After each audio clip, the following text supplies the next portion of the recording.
Virus COVID-19 tak pandang bulu, siapapun bisa menjadi korban tertular COVID-19. Banyak lokasi menjadi klaster baru penularan COVID-19. Salah satunya adalah klaster pesantren di Pondok Pesantren Tahfidul Quran berlokasi di Kecamatan Mojowarno, Jombang.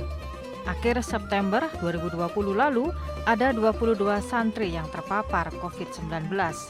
Hal ini berawal dari keluhan salah satu santri yang indera penciumannya menghilang. Saat dites swab, hasilnya positif COVID-19.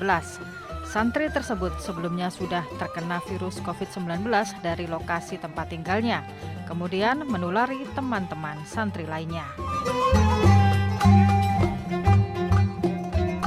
Karena rawannya santri tertular COVID-19, Pondok Pesantren Tebu Ireng di Desa Cukir, Kecamatan Diwe, Jombang, juga terus melakukan antisipasi agar para santri tidak terpapar COVID-19. Akhir September lalu, menurut Nur Hidayat, Humas Pondok Pesantren Tebu Ireng, Jombang, menyatakan pihaknya melakukan rapid test antigen sebagai deteksi dini penyebaran virus COVID-19 di lingkungan pesantren.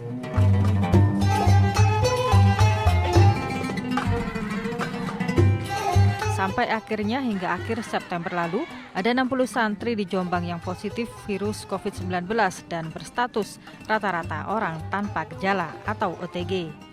Mereka saat itu dievakuasi dari pesantren dan menempati gedung isolasi di apartemen mahasiswa Unibdu, Peterongan, Jombang.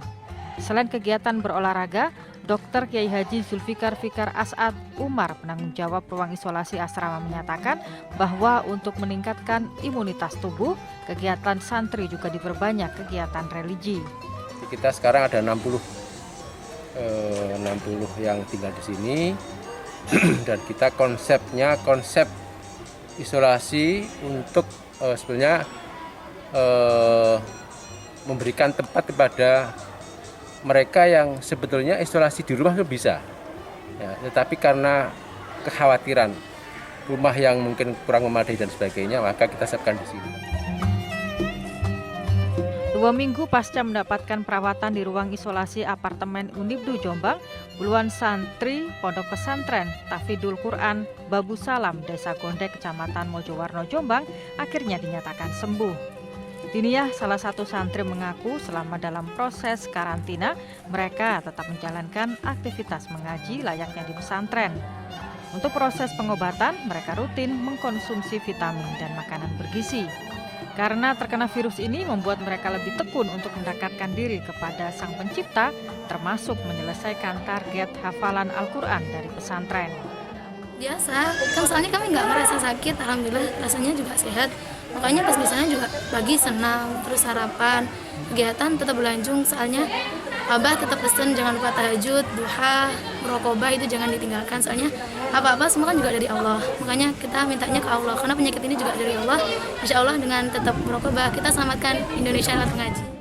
Kiai Haji Hatta Qodir, pengasuh Pondok Pesantren Tahfidul Quran, mengaku sejak dinyatakan santrinya terkonfirmasi COVID-19, pihaknya langsung melakukan lockdown area.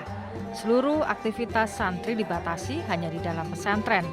Beruntungnya, dari 200 santri hanya ditemukan 22 santri yang terkonfirmasi.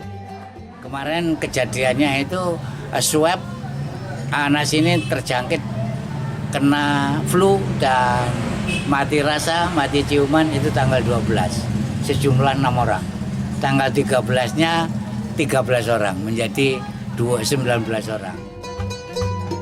Di pesantren ini, santri setiap harinya harus mengikuti hafalan Quran selama 8 jam per hari. Waktu 8 jam itu dimanfaatkan untuk mengkhatamkan Quran selama kurun waktu 1 tahun. Sedang 8 jam lagi untuk tidur dan 8 jam untuk kegiatan keagamaan lainnya. 2 minggu pasca mendapatkan perawatan di ruang isolasi apartemen mahasiswa Unibdu, Jombang, puluhan santri Pompes Tahfidul Quran Babu Salam yang terkonfirmasi positif COVID-19 dinyatakan sembuh dan kembali ke pesantren. Mereka sudah mulai melakukan aktivitas normal seperti sebelumnya. Virus COVID-19 yang pernah menyerang 22 santri di pesantren ini semakin menyemangati mereka untuk giat belajar. Dan memang menurut dari hasil penelitian yang sudah dilakukan, dipaparkan ahli kejiwaan, dokter spesialis jiwa Hafiz Al-Gristian, menyatakan dengan ritual beragama, dalam hal ini agama Islam, seperti zikir dan membaca Al-Quran, ternyata bisa meningkatkan kekebalan tubuh dan membunuh penyakit. Wallahu a'lam. Ritual beragama ya itu bisa meningkatkan kekebalan tubuh. Yang pertama adalah terbukti heat shock protein atau HSP, yang kedua adalah limfosit T. Namun memang sel-sel kekebalan tubuh ini masih perlu diteliti lebih lanjut apakah memiliki efek secara langsung terhadap virus, infeksi virus ya. Seperti yang kita ketahui, COVID-19 itu kan virusnya SARS-CoV ya. Itu mungkin cukup berbeda perilakunya apabila kita lihat bagaimana interaksinya terhadap sel-sel kekebalan tubuh, yaitu HSP dan infiltrasi limfosit T. Tapi temuan ini menjadi sebuah harapan bahwa ya yang namanya terapi spiritual, ritual beragama itu memiliki efek kesehatan yang cukup nyata dalam diri individu.